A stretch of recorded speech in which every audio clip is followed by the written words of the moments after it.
मुकम्मल। तो ज़ुमर बीबी, मेरा भाई मरा था, बीवी मरी थी, मेरा ख़ानदान तबाह हो गया था और मुझे फेयर ट्रायल का हक भी नहीं दिया गया। सो दीवारों की तरफ इशारा किया। आंखों में तैश सी थी जो ज़ुमर ने पहले कभी नहीं देखी थी। जेल जाने के 4 हफ्ते बाद मैंने ये सब प्लान करना शुरू किया था और मैं अपने इंतकाम को ज़रूर पूरा करूँगा। मेरी ज़िंदगी के इन 4 सालों का हिसाब उन लोगों को देना होगा। पुरअसरार रात स्टोर रूम में खामोशी छा गई। बहुत देर बाद वो बोल पाई, तुम इन लोगों को कत्ल करना चाहते हो? वो हल्का सा मुस्कुराया। मैं कातिल नहीं हूँ और कत्ल करने से ये लोग एक ही दफ़ा मार जाएंगे, इसलिए मौत से नहीं, ये अपनी ज़िंदगियों से अपने किए का हिसाब चुकाएंगे। ज़ुमर ने एक गहरी सांस ली और स्टडी टेबल की कुर्सी खींच कर बैठी। वो गहरी सोच में दिखाई देती थी। तुम्हें जेल से निकलते 2.5 माह से ऊपर हो चुके हैं, मगर ये लोग तो आज़ाद हैं। मेरा मतलब है, तुमने अभी तक कुछ किया क्यों नहीं? तुम किस चीज़ का इंतज़ार कर रहे थे? उसने दूसरी कुर्सी खींची और सामने बैठा। 2 चीज़ें, आपके कदरे नरमी से बताने लगा। पहली, मुझे फाइनेंशियली स्ट्रांग होना था, पैसा चाहिए था। अमीन ने एक फ़्लैट छोड़ा था मेरे नाम लाहौर में, मैं उसको बेचना चाहता था, उसी में लगा हुआ था। और दूसरा, मुझे भी ये जानना था कि इन सब लोगों को चलाने वाला कौन है, कौन इनको हुक्म दे रहा था। आप बेशक यही समझ लें कि मैंने वो कत्ल किए थे, तो फिर कौन है मेरा दुश्मन जिसने मुझे जेल भिजवाया और बाहर नहीं निकलने दिया? इतना बेवकूफ़ तो नहीं हूँ ना मैं कि ऐसे सबूत अपनी कार में छोड़ूंगा। ज़ुमर ने इस्पात में गर्दन हिलाई। किसी ने तो मुझे ऐसे फंसाया था ना कि मैं बाहर ना निकल सकूं। ज़ुमर ने फिर हाँ में गर्दन हिलाई। उसे पहली दफ़ा अपना आप फारिस की टीचर जैसा नहीं, उसकी स्टूडेंट जैसा लग रहा था। फिर क्या तुम्हें मालूम हो सका? फारिस ने सच्चाई से नफ़ी में सर हिलाया। नहीं, लेकिन अगर आप गौर करें तो ये तमाम लोग जो मुझे जेल बर्द करने में मुलविस थे, वही लोग सादी की गुमशुदगी से जुड़े हैं। जब वो अस्पताल ले जाया गया तो डॉक्टर बुखारी की उस दिन ड्यूटी नहीं थी, मगर इन लोगों को मालूम था कि उस अस्पताल में उनके काम का बंदा कौन है। उसकी बीवी को पहले इस्तेमाल कर चुके थे, सो उन्होंने डॉक्टर बुखारी को अस्पताल भेजा। वो आया और अपना काम दिखा गया। अगर मुझे इस वक्त मालूम होता कि ये डॉक्टर अहमद का शोहर है, तो मैं बेबसी और गुस्से से उसने कुछ सख्त कहना चाहा, मगर सर झटक कर रह गया। वो इसी तरह अब उसे देखेगी। क्या सदी को यह सब मालूम था? नहीं। फारिस गर्दन मोड़कर इन कागज़ों को देखने लगा।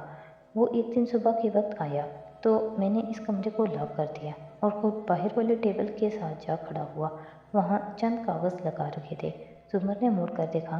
वहाँ चंद कागज़ और इलियास फातमी की तस्वीर अभी भी लगी थी। वो यही समझा कि मैं सिर्फ उस एक मास्टरमाइंड को ढूंढना चाहता हूँ और उसे मारना चाहता हूँ। मैंने उसकी तस्दीक नहीं की, मैं उसे इस सब से दूर रखना चाहता था।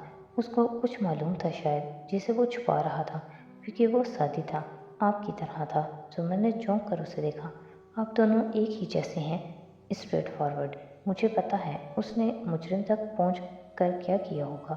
सर झटका, उन लोगों को कन्फ्रंट किया होगा, 2-4 नसीहतें झाड़ आया होगा और इरादा होगा कि सबको अपना कारनामा बताकर कहे, फ़लाँ फ़लाँ मुलविस है उसमें, मैं उनके खिलाफ़ मुकदमा दर्ज कराते हैं और यूँ हमें इंसाफ मिल जाएगा। तल्खी से फिर सर झटका। मुझे पूरा यकीन है उसने ज़रूर इन लोगों को एहसास दिलाया होगा कि वो उसके राज जानता है और उन्होंने उसे खामोश करा दिया। मगर मैं, ज़ुमर की आंखों में देखती सख्ती से बोला, मैं सादी यूसुफ नहीं हूँ, मैं फारिस काजी हूँ। मैं लंबी लंबी बातें नहीं करता और जो मैं इन लोगों का हशर करूँगा ना, वो दुनिया देखेगी। तो तुम इसीलिए डॉक्टर वाला मामला डिले कर रहे थे, क्योंकि तुम मेरे प्लान के मुताबिक उनको सिर्फ अकेला और एक्सपोज नहीं करना चाहते थे, बल्कि तुम उनको तबाह भी करना चाहते थे। बिल्कुल। और तुम्हें मालूम था कि मैं तुम्हें ऐसा नहीं करने दूंगी, इसलिए तुमने ये सब मुझसे छुपाया। अभी वो वक्त नहीं आया जब आप मुझे किसी चीज़ से रोक सकें, मगर मैं आपकी बिला वजह की बहस नहीं सुन सकता था। ज़रा से शाने उठ गए। इसीलिए पहले तुमने मुझे एतमाद में लिया और फिर आहिस्ता आहिस्ता सारा कंट्रोल मेरे हाथ से लेने लगे और जब मुझे शक हुआ तुमने मुझे गुस्से में डाल दिया। एक्चुअली फारिस, वो सर हिलाते हुए सुलझे हुए अंदाज में कहने लगी, मैंने तुम्हें कभी हन्ना या नुसरत भाभी या शादी पे गुस्सा करते नहीं देखा, कभी अब्बा से गुस्से में बात करते नहीं देखा, सदाकत को भी नहीं छाड़ा। सो मैं तुम्हें बताऊं मुझे क्या लगता है। उसने सोचती हुई नज़रों से उसे देखा। मुझे लगता है तुम अपना गुस्सा कंट्रोल करना जानते हो, मगर तुम इसे कंट्रोल कर सकते हो जैसे तुम इसे जेल में इस्तेमाल करते थे। तुम इतने गुस्सावर हो नहीं जितने खुद को जाहिर करते हो, ताकि लोग तुम्हें कमज़ोर और जज्बाती समझें और तुम अपना काम कर जाओ। और तुमने देखा वो इसी भी तुमसे कतन खौफज़दा नहीं है जितना वो मुझसे झिझकता है। वो हल्का सा मुस्कुराया। तो आप इतने दिन से मुझे स्टडी कर रही थी, वटेवर। उसने शाने उचकाए, फिर उठकर एक कागज़ों से भरा दीवार के सामने जा खड़ी हुई। तुम अब चाहते हो कि हम इन लोगों को सिर्फ इस्तेमाल ही ना करें बल्कि इनको सज़ा भी दें। मैं ये काम अकेले कर सकता हूँ, आप ना शामिल हों तो आपकी मर्ज़ी। हाँ, तुम बहुत अच्छे तरीके से कर सकते हो, मुझे अंदाज़ा हो रहा है। उसने इस बात में सर हिलाया। तो फिर आप मेरा साथ देंगी? वो बगौर उसे देख रहा था। जुमर दीवार को देखती रही।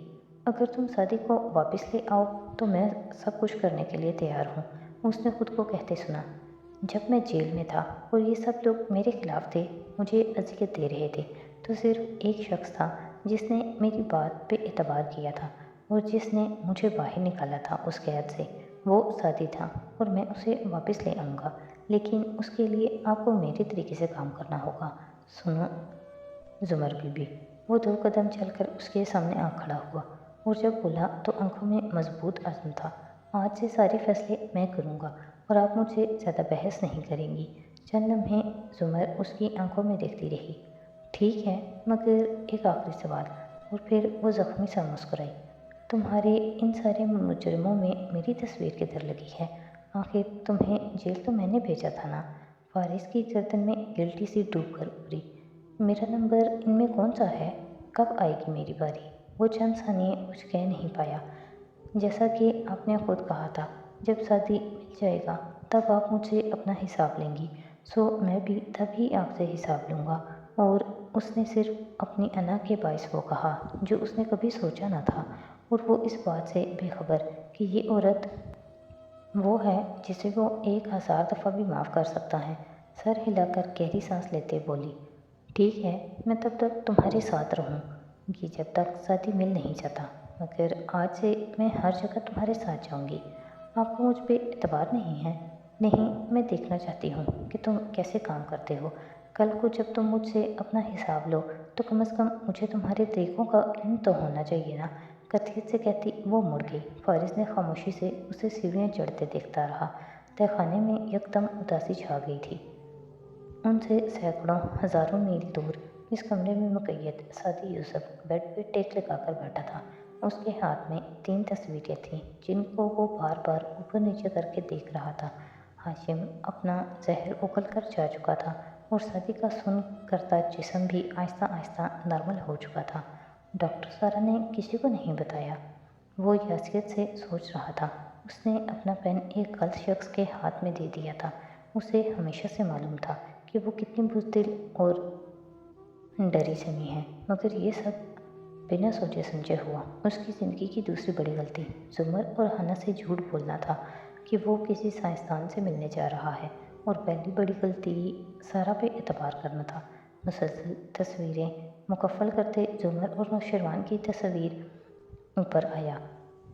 आंखों में सुर्खी सी दौड़ने लगी। हुनैन की तस्वीर ऊपर आई तो दिमाग फटने लगा। उसने आंखें बंद करके गहरी सांस लिए खुद को नॉर्मल करने की कोशिश की। तभी दरवाज़ा खोलकर मैरी एनजीओ अंदर दाखिल हुई। उसके करीब आकर सपाट सा बोली, मुझे ज़रा काम है। माया अभी आती होगी, तुम्हारी पट्टी देखेगी। ज़्यादा होशियारी मत दिखाना। माया अच्छी है, बहुत अच्छी है, मगर उसे इस्तेमाल करने की कोशिश मत करना। वो सर झुकाए तस्वीरें उलट पुलट करता रहा। उसकी बात गोया अनसुनी की। वो चली गई तो माया अंदर आई। नर्स भी साथ ही आया, मगर माया ने एकदम उसे मुखातिब किया। वो मेरा ब्लैक बैग दाखिली दरवाजे के करीब रह गया है, ज़रा लेते आओ। वो सर हिलाकर बाहर गया तो माया तेज़ी से उसकी तरफ आई। बेचैनी से उसको देखा। सुनो, मेरी एनजीओ घर पे नहीं है और मैं अभी सीधी बाज़ार जाऊंगी।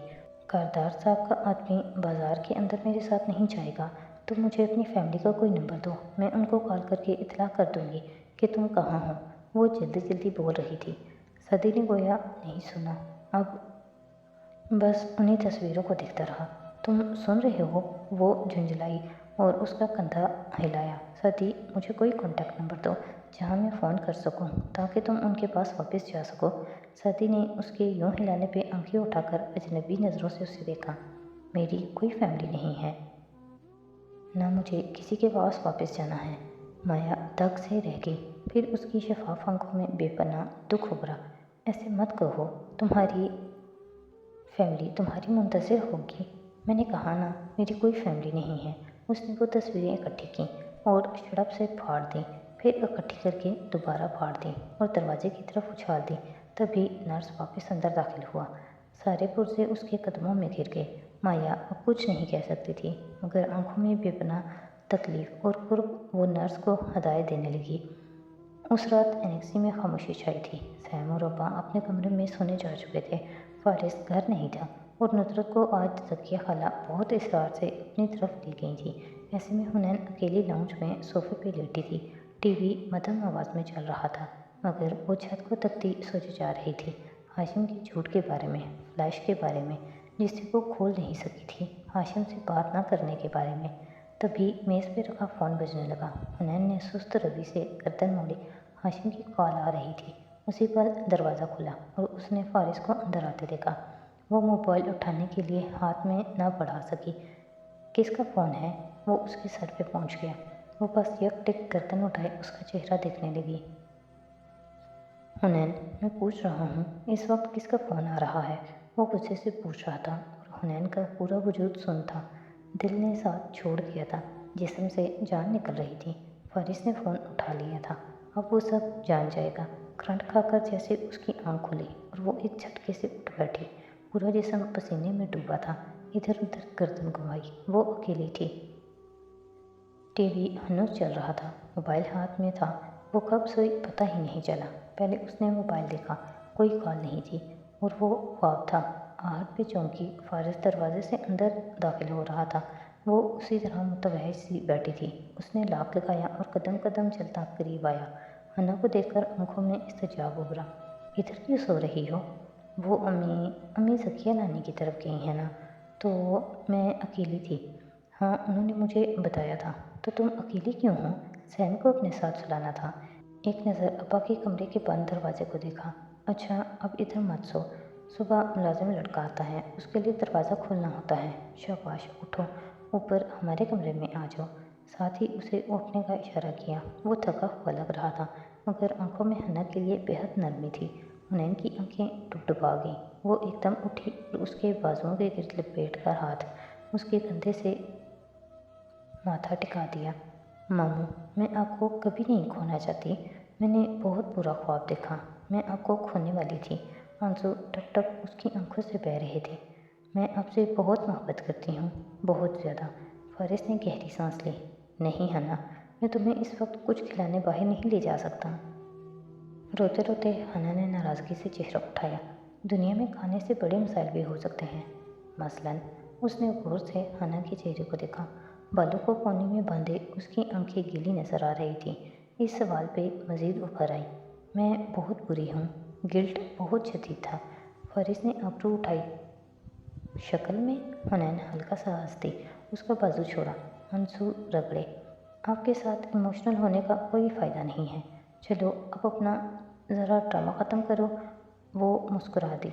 दिल एकदम हल्का फुल्का सा हो गया। वो सीढ़ियाँ चढ़ने लगा तो हन्ना ने सोचा, बस अब वो हाशिम को यूं छुप कर टेक्स्ट नहीं करेगी। बस ये सिलसिला ख़त्म। दोनों कमरे में दाखिल हुए तो जर्द बत्ती जल रही थी और जुमर आंखों पे बाजू रखे लेटी थी। फारिस की निगाहें उसके पैर पे जा रुकी, जिसका अंगूठा हनूस पट्टी में मुक़य्यद था। जुमर, उसने पुकारा तो उसने आंखों से बाजू हटाया। हन्ना आपके साथ सोएगी, मैं आपा वाले कमरे में जा रहा हूँ। इतला देते हुए वो अपनी चीज़ें उठा रहा था। जुमर उठ गई।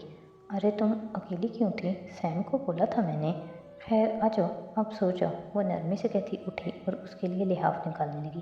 حنین چپ چپ آ کر زمر کے ساتھ دوسری طرف لیٹ گئی۔ موبائل پہ سحری کا الارم لگا کر اپنے اور زمر کے تکیے کے درمیان رکھ دیا۔ زمر سے کوئی بات نہیں کی اور ماتھے پہ بازو رکھ لیا۔ موبائل کی لائٹ جل رہی تھی۔ روشنی بجھنے کا وقت 2 منٹ تھا۔ 1.5 منٹ بعد حنا نے کروٹ بدل لی تھی، تبھی موبائل تھر تھرایا۔ زمر چونکی۔ موبائل ٹیڑھا پڑا تھا۔ اوپری بار میں نئے میسج کی سطح نظر آ رہی تھی۔ ہاشم کردار: کیا میں تمہیں کال کر لوں؟